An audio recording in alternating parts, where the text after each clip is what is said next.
បាទជំរាបសួរបងប្អូនទាំងអស់គ្នាស្វាគមន៍មកកាន់ Channel ខ្មោច24ដែលយើងមានការនិទានរឿងខ្មោចជារៀងរាល់សប្តាហ៍តែម្ដងតោះកុំឲ្យខាត់ពេលវេលាយូរយើងចូលទៅស្ដាប់សាច់រឿងរបស់យើងទាំងអស់គ្នាហើយរឿងរបស់យើងគឺមានចំណងជើងថាហាមបើកបង្អួចដំណើររឿងនោះមានក្មេងប្រុសម្នាក់ឈ្មោះសំណាងគាត់នៅជនបទដែលគាត់ទើបតែបញ្ចប់ការសិក្សាថ្មីថ្នាក់ទី12ហើយគាត់ត្រៀមឡើងមករៀននៅភ្នំពេញពេលដែលគាត់មកភ្នំពេញដំបូងនោះគាត់ជួបផ្ទះនៅជាមួយមិត្តភ័ក្តិរបស់គាត់នៅជាន់ទី2ហើយបន្ទប់របស់គាត់នោះគឺមានបង្អួចចំនួន1ហើយបងម្ចាស់ផ្ទះក៏បានប្រាប់សំណាងថាកុំបើកបង្អួចនោះពេលយប់ឲ្យសោះម្ចាស់ផ្ទះគ្រាន់តែប្រាប់បែបនេះហើយគាត់ក៏ដើរចេញទៅដោយគ្មាននិយាយអ្វីទាំងអស់ហើយសំណាងក៏មិនបានគិតអ្វីវែងឆ្ងាយដែរក៏ប្រញាប់ប្រញាល់រើអីវ៉ាន់ចូលនៅតែម្ដងបន្ទាប់ពីស្នាក់នៅបានមួយយប់មកសំណាងកំពុងតែគេងចុចទូរស័ព្ទសុកស្រាប់តែដាច់ភ្លើងតែម្ដងហើយពេលដែលដាច់ភ្លើងនោះសំណាងមិនបានគិតអ្វីវែងឆ្ងាយទេហើយក៏មិនបានចាប់អារម្មណ៍នឹងពាក្យដែលម្ចាស់ផ្ទះនោះបាននិយាយដែរពេលដែលដាច់ភ្លើងនោះគឺក្តៅស្អុះខ្លាំងមែនទែនអត់មានខ្យល់បក់អីទេហើយសំណាងក៏គាត់អត់បានគិតវែងឆ្ងាយដែរគាត់ក៏ប្រញាប់ទៅបើកបង្អួចតែម្ដងបន្ទាប់ពីបើកបង្អួចហើយរគេក៏ចូលមកគេងធម្មតាព្រោះអីទូរស័ព្ទអីអត់មានអ៊ីនធឺណិតអត់មានសេវាអីទេដាច់ភ្លើងអស់ហើយលុះបានមួយសន្ទុះក្រោយមកសំណាងក៏ចាប់ផ្ដើមឮសំឡេងក្អកនៅមាត់បង្អួចសំណាងក៏គាត់មិនបានគិតអ្វីវែងឆ្ងាយដែរព្រោះអីគាត់គិតថាមិត្តភ័ក្តិរបស់គាត់ងើបទៅជក់បារីហើយយូរទៅចេះតែយូរទៅសំណាងក៏គាត់ដាច់ចិត្តសួរមិត្តភ័ក្តិគាត់ថាអាទីឯងងើបទៅជក់បារីមែនណាឯងជក់អីជក់មិនយប់ហីអត់ដេកអត់ពួនទេបន្ទាប់ពីសួររួចមកមិត្តភ័ក្តិរបស់គាត់ក៏ឆ្លើយវិញថាអញមានបានងើបទៅជក់បារីណាអញដេកមួយថ្ងៃទេតែគ្រាន់តែដេកអត់លក់វាក្តៅស្អុះហើយសំណាងក៏ឆ្លើយវិញយ៉ាងស្រងាក់ចិត្តថាចុយអែតបានជក់បារីមែនហើយមិនអញឮសលេងក្អកនៅមាត់ប្រអួចហើយមិត្តភ័ក្តិរបស់គាត់ក៏ឆ្លើយវិញថាអញអត់បានជក់ទេតិចនេះទៅបន្ទាប់ពីពេលនោះមកអ្នកទាំងពីរមិនបានឮសំឡេងអ្វីចម្លែកទៀតទេពួកគេក៏បានគេងលក់រៀងខ្លួនទៅ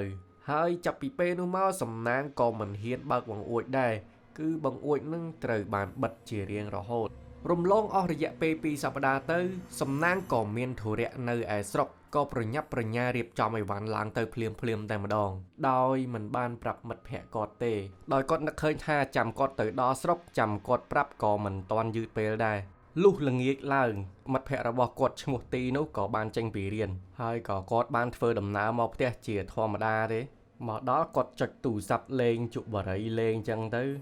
ស្រាប់តែគាត់ចាំយូរពេកគាត់គិតក្នុងចិត្តថារដងអាណាងតែអញមកដល់ផ្ទះមកស្ទុះក្រោយវាមកដល់ដែរជួនកាលវាមកដល់មុនចុងថ្ងៃនេះចាំវាចង់1ម៉ោងជាងឯងអត់ទាន់ឃើញវាមកដល់ទៀតគ្រាន់តែសំណាងគិតក្នុងចិត្តមកស្ទុះក៏ឮសលេងគោះទ្វារចុំអាណាងរដងមកវាមិនដែលគោះទ្វារទេថ្ងៃនេះមិនក៏គោះទ្វារខុសពីធម្មតាអញ្ចឹងហើយចន្ទទីក៏ដើរទៅបើកទ្វារស្រាប់តែឃើញម្ចាស់ផ្ទះហើយម្ចាស់ផ្ទះក៏បានសួរថាអូនថ្ងៃនេះដល់ថ្ងៃបង់លុយហើយតែអត់ទាន់ឃើញខ្លួនឯងបាញ់លុយមកឲ្យបងហើយបងព្យាយាមខលទៅសំណាងដែរតែអត់ចូលសោះចឹងបានបងមកសួរផ្ទាល់តែម្ដងទៅព្រោះអីខ្លាចមានបញ្ហាអីចឹងហើយទីក៏ឆ្លើយវិញថាអូបងខ្ញុំកំពុងតែចាំវាមកដែរតើតែថ្ងៃនេះដូចអត់ឃើញវាមកសោះរដងវាមកលឿនតាណាខ្ញុំអីទៅតែថ្ងៃនេះចាំវាចង់1ម៉ោងជាងអីអត់ទាន់ឃើញវាមកណែបងចាំពេលវាមកចាំខ្ញុំឲ្យវាបាញ់លុយទៅបងឯងអញ្ចឹងអត់អីទេបងហើយម្ចាស់ផ្ទះក៏គាត់អត់បានថាអីដែរគាត់ក៏ប្រាប់វិញថាអត់អីទេអូនចាំវាមកចាំប្រាប់វាតាមហ្នឹងអញ្ចឹងហើយបងទៅវិញសិនអីចឹងព្រោះអីប្រពន្ធបងគាត់ចាំមើលផ្លូវបងដែរអញ្ចឹងបងទៅវិញឯងកុំឲ្យខាតពេលខ្លួនឯងដែរអញ្ចឹងបងទៅឯងហើយសំណាងក៏ឆ្លើយវិញថាបាទអរគុណច្រើនបងសុខសប្បាយតាមផ្លូវបងហើយពេលដែលម្ចាស់ផ្ទះគាត់ទៅវិញបានមកស្ទុះទីក៏បានខលទៅសួរសំណាងតែព្យាយាមខលដែរតែខលអត់ចូលសោះអត់ដឹងថាមូលហេតុអីដែរហើយយើងក៏លេចមកមើលសំណាងឯនេះវិញគាត់កំពុងតែធ្វើដំណើរតាមផ្លូវទៅស្រុកហើយទូរស័ព្ទគាត់ក៏អស់ថ្មទៀតចឹងអត់មានអីតាក់តងគ្នាបានហើយល្មមតែដល់ផ្ទះហ្នឹងក៏យប់ជ្រៅទៀតកាត់មកចូលទីវិញទីនៅតែមិនទាន់ស្ងប់ចិត្តស្រួលទេព្រោះអីទេអត់ចូលឆាតក៏មិន reply ដែរហើយអាតាក់តងគ្នាកំពុងតែអត់បានទៀតស្រាប់តែមានខ្យល់បក់មកល្វើ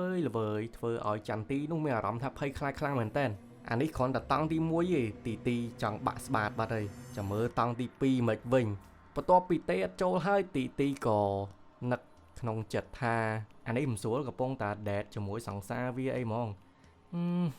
បានដេតបានអីស្ងាត់ជ្រាបហ្មងអាអើយអាគេនៅផ្ទះនេះចាំចង់ប្រកាច់ទេបន្ទាប់ពីចាំយូរពេកទៅទីក៏មានអារម្មណ៍ថាកោពោះហើយអត់ដឹងថាត្រូវញ៉ាំអីទេព្រោះអីយប់អីអត់មានម្ហូបញ៉ាំផងហើយអត់ហ៊ានទៅទិញអីញ៉ាំទៀតក៏ឆុងមីញ៉ាំហ្មងទៅបន្ទាប់ពីញ៉ាំអីហើយអស់ទីរៀបតាទៅងូតទឹកអីហ្នឹងស្រាប់តែលឺសលេងគោះទ្វារហើយទីក៏នឹកក្នុងចិត្តថាអូអានេះដើរលេងដាច់យប់ឥឡូវវាមកដល់ហើយតើនេះហើយក៏រត់ទៅបើកទ្វារស្រាប់តែពេលបើកទ្វារហ្នឹងអត់មានឃើញអីទេកលែកមួយឆ្វេងមួយស្ដាំអស់ហើយនៅតែអត់ឃើញមានណាឆ្មាខ្មៅរត់កាត់មុខវ៉ែវទីបញ្ញាប់បិទទ្វាររត់ទៅដេកវិញយ៉ាងលឿនហើយទីនឹកក្នុងចិត្តថាអូលេងអញបាត់ហើយមនុស្សកំពុងតែនៅម្នាក់ឯងហើយអាឆ្មាមកគោទៀតហើយពេលហ្នឹងទីក៏អត់តន់ខ្លាចដែរព្រោះអីគាត់នឹកឃើញថាប្រហែលជាឆ្មាហ្នឹងហើយក៏ងើបបន្តទៅងូតទឹកធម្មតាបន្ទាប់ពីងូតទឹកអីហើយរួចរាល់អស់ទីក៏សង្ងំគេងតែគេងចេះតែអត់លក់ពេលនោះទីគាត់ក៏ងើបទៅបើកបង្អួចដើម្បីជក់បារីហើយទីគាត់អត់បានចាប់អារម្មណ៍រឿងម្ចាស់ផ្ទះប្រាប់គាត់ថាកុំឲ្យបើកបង្អួចនោះទេមានណាជក់បារីមិនទាន់អស់បានមួយដើមស្រួលបួលផងស្រាប់តែឃើញសមោលហោះកាត់មុខគាត់ហ្វុបគាត់ឡើងកធៈរត់បិទបង្អួចសឹងតាមិនចង់តន់ពេលហ្នឹងហើយជាពេលដែលទីគាត់មានអារម្មណ៍អត់ស្រួលក្នុងចិត្តគាត់មែនតែនហើយលុះគាត់សង្ងំគេងប្រហែល2-3ម៉ោងហើយតែនៅតែអត់លក់ហើយលុះដល់ម៉ោង12:00ភ្លាមស្រាប់តែឮសំឡេងគោះចេញពីមាត់បង្អួចឮសូរពេលនោះគាត់ស្រែកមកទំហឹងតែម្ដងហើយអ្នកចិត្តខាងអីអត់មានឮអីទាំងអស់និយាយទៅគាត់ស្រែកទៅឮតែម្នាក់ឯងតែម្ដងបន្ទាប់ពីហ្នឹងមកគាត់ទ្រាំអត់បានទេគាត់ក៏រត់ចេញទៅគោះទ្វារហៅអ្នកចិត្តខាងឲ្យជួយគាត់ផងហើយអ្នកចិត្តខាងគាត់សួរថាមានរឿងអីហើយ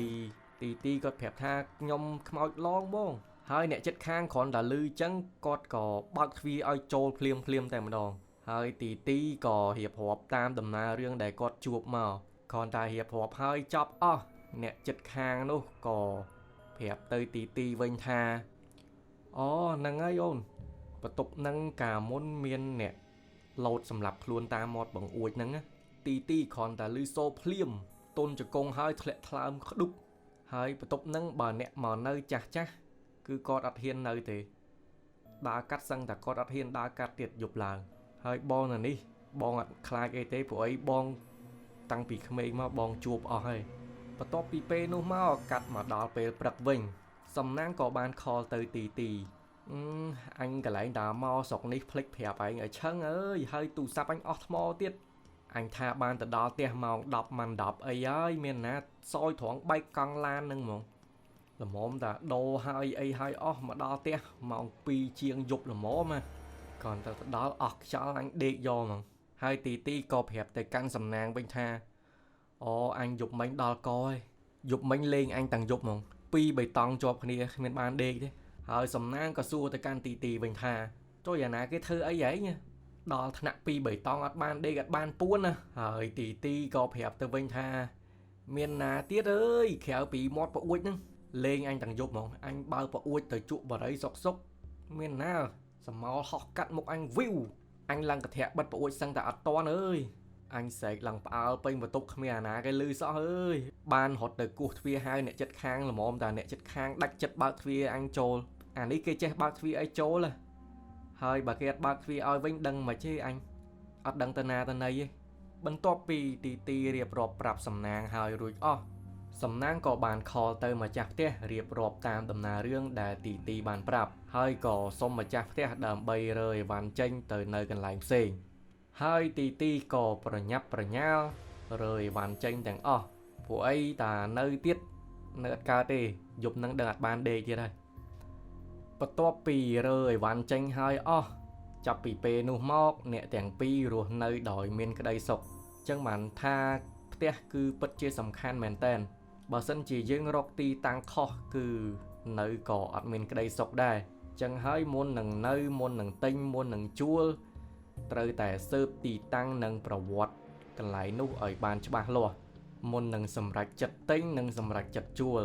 បាទហ្នឹងហើយបងប្អូនសាច់រឿងយើងគឺមានតែប៉ុណ្្នឹងទេ ហើយអរគុណមែនទែនសម្រាប់បងប្អូនដែលចំណាយពេលវេលាដ៏មានតម្លៃតាមដានតាំងពីដើមរហូតដល់ចប់បើសិនជាបងប្អូនចូលចិត្តវីដេអូការនិទានរឿងមួយនេះសូមកុំភ្លេចជួយចុច like និង subscribe ផងដើម្បីផ្ដល់ជាកម្លាំងចិត្តនិងទទួលបានវីដេអូថ្មីៗជាបន្តទៀតរាល់កំហុសឆ្គងក៏សូមខន្តីអភ័យទោសទៅដល់ប្រិយមិត្តទាំងអស់គ្នាផងដែរពីខ្ញុំបាទខ្មោច24ក៏សូមអរគុណសូមគោរពលាជួបគ្នានៅរឿងថ្មីជាបន្តទៀត